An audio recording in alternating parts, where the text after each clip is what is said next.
Kelompok KKB kembali berulah. Gerombolan ini melakukan penyerangan di distrik DKI Kabupaten Yahukimo, Papua Pegunungan pada Rabu 8 Maret 2023 malam. Kedua warga sipil yang menjadi korban penembakan KKB yaitu Victor Hadisampa 24 tahun dan Emon Pahabol 18 tahun. Insiden ini terjadi di Jalan Poros Lokbon, KM2 Distrik DKI Kabupaten Yahukimo, Provinsi Papua Pegunungan. Saat itu kedua korban berboncengan menggunakan sepeda motor dari arah komplek PJPR menuju arah kota dan saat melintas di Jalan Poros Lokbon KM2 depan SPBU ditembak oleh anggota KKB hingga meninggal dunia. Dari keterangan saksi di lokasi kejadian melaporkan saat insiden itu terdengar 2 kali suara tembakan dari KKB. Sekira pukul 19.40 waktu Indonesia Timur terdengar suara letusan sebanyak 2 kali. Selang 5 menit, seorang masyarakat datang melapor ke Polres Yahukimo bahwa ada 2 orang tergeletak di Jalan Poros Lokbon, ujar Kapolda Papua Irjen Matius D. Fahiri di Jayapura. Setelah mendapat laporan warga, tim gabungan Polres Yahukimo dan Satgas Damai Karten 2023 mendatangi lokasi kejadian. Petugas mendapati korban bernama Emon Pahabol mengalami luka tembak di punggung kiri, kepala serta lecet pada pipi, tangan, dan kaki. Korban dinyatakan meninggal dunia pada pukul 22.09 waktu Indonesia Timur. Sedangkan Victor Hadisampa menderita luka tembak di punggung dan leher. Victor juga menderita lecet di kaki kiri. Korban dinyatakan meninggal dunia pada pukul 23.05 waktu Indonesia Timur. Meski begitu, Fahiri menyebut kondisi di distrik DKI kondusif. Petugas keamanan di lokasi juga telah diminta meningkatkan kesiapsiagaan. Kapolda Papua Irjen Polisi Matius Fahiri juga membenarkan pelaku penembakan adalah gerombolan KKB pimpinan Yotam Bugianggi yang merupakan anggota dari Egyanus Kogoya. Memang benar dari laporan yang diterima pelaku penembakan dipimpin Yotam Bugianggi, ujar Kapolda Papua Matius D. Fahiri pada Jumat 10 Maret 2023. Yotam Bugianggi sendiri merupakan mantan prajurit dari Batalion Infanteri 756 WMS. Mantan anggota Kompisi Yonif 756 yang telah dipecat ini menghilang sejak 17 Desember 2021. Yotam kabur sambil membawa 1 pucuk senjata SS2 V1 saat melaksanakan tugas jaga. Yotam Bugianggi yang merupakan orang asli Nduga, Papua dan sejak 21 Desember 2021 telah bergabung dengan kelompok KKB Nduga pimpinan Egyanus Kogoya. Walaupun belum lama bergabung, Yotam Bugianggi diyakini telah terlibat dalam beberapa kali aksi kejahatan bersama Egyanus Kogoya. Pada 22 Maret 2022 terlibat aksi penyerangan pos marinir. Akibatnya 2 personel marinir gugur, 1 kritis dan 7 luka-luka.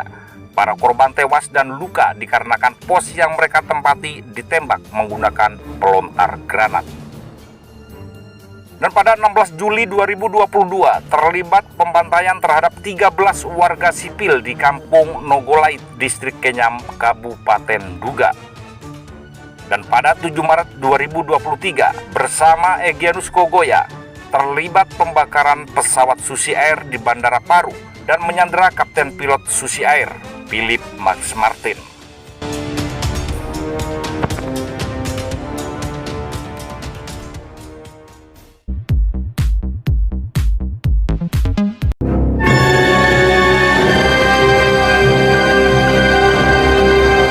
Tinus Januarin, salah satu dari 15 pekerja pembangunan puskesmas di Distrik Paru, Kabupaten Duga, yang diintimidasi kelompok KKB Egyanus Kogoya, mengaku masih trauma. Pria berdarah Maluku ini menceritakan apa yang terjadi hari demi hari. mendapatkan intimidasi dari KKB selama melakukan pembangunan puskesmas. Saat pengerjaan pertama pada pertengahan Desember 2022 lalu sudah mendapatkan teror. Semua barang yang dibawa oleh pekerja diperiksa oleh KKB, baik itu dompet, HP, dan identitas. Kelompok kriminal tersebut juga membakar barang-barang milik pekerja. Ketika kita sampai di rumah yang kita tempati sementara, barang-barang diperiksa. Barang yang tidak penting juga dibakar oleh mereka.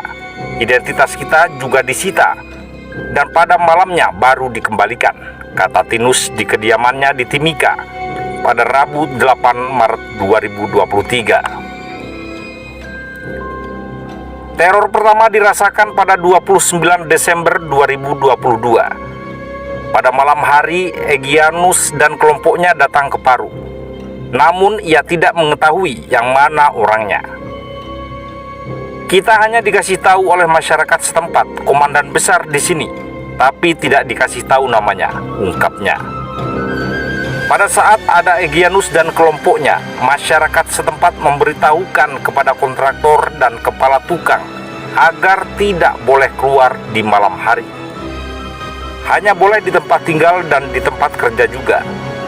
Boleh bekerja kalau sudah diperintahkan oleh KKB, kata Tinus yang bermarga K. Egyanus Kogoya sempat marah besar kepada para pekerja. Ia mengatakan ada yang menuding para pekerja telah mengumpat kepada pimpinan KKB itu. Kepala tukang kemudian dipanggil oleh Egyanus Kogoya dan dibentak dengan kata-kata binatang. Padahal kita tidak pernah mengatakan babi hutan. Dia kemudian mengeluarkan kata-kata binatang dan juga bilang, "Kerja cepat, nyawa kamu di tangan saya," cerita kepala tukang kepada para pekerja. Mengetahui ada ancaman tersebut, pada malam harinya para pekerja pun ketakutan dan tidak ada yang bisa tidur sampai pagi. Bahkan belum bisa melakukan pekerjaan pembangunan puskesmas sebelum ada keputusan dari KKB. Bapak tukang bilang jangan keluar duduk di rumah, habis mereka bikin adat kita bisa kerja atau tidak. Demi kita keselamatan jangan keluar, ungkapnya. Ia juga menceritakan pada pengerjaan tahap 2 di Februari 2023 untuk menyelesaikan pembangunan puskesmas. Egyanus juga kembali marah, tidak hanya kepada para pekerja, namun juga kepada masyarakat di distrik Paru. Februari saat kita kerja, setahu saya yang kedua kali itu sempat dia Egyanus Kogoya punya HP atau HT hilang. Kita disuruh pulang dan masyarakat semua disuruh mencari barang yang hilang, ucapnya. Para pekerja, sambung Tinus, dibantu diungsikan ke balai desa pada Minggu 5 Februari 2023. Mereka diminta untuk meninggalkan Paru setelah adanya kesepakatan antara kontraktor dengan pihak KKB yang dimediasi oleh tokoh setempat. Dapat informasi dari mandor dan pemborong, mereka rapat, kita tidak tahu apa yang dibicarakan. Minggu kita harus jalan, dikasih waktu 2 hari untuk tinggalkan Paru, jalan ke Kenyam. Jalan lewat hutan, bapak kontraktor bayar material, sudah dibayar, Senin kita jalan, katanya. Masyarakat Paru, kata Tinus, juga merasa ketakutan dan ikut mengungsi ke dalam hutan. Kita mengungsi ke arah pegunungan mengarah Kenyam, sementara penduduk ke daratan, sambung Tinus.